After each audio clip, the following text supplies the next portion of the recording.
lundi 18 janvier 2021, Catherine Rich s'est éteinte. La nouvelle a été annoncée par sa fille Delphine sur sa page Facebook, en légende d'une photo de l'actrice. Maman, la douce et tendre Catherine s'est envolée hier au pays des anges.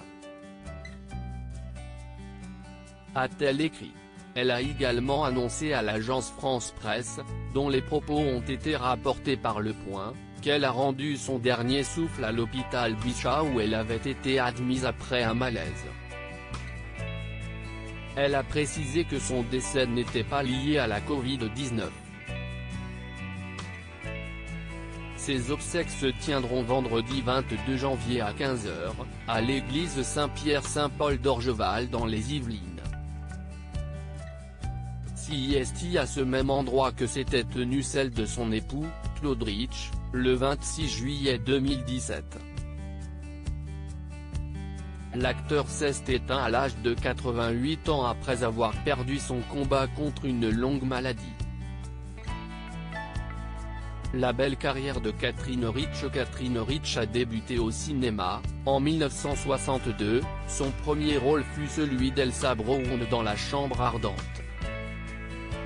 Puis elle a été vue dans 6 autres films, Les Compagnons de la Marguerite, 1967, Le Temps de mourir, 1970, Le Seuil du vide, 1974, Va voir maman, Papa travaille, 1978, Capitaine Conan, 1996, Banc public, 2009.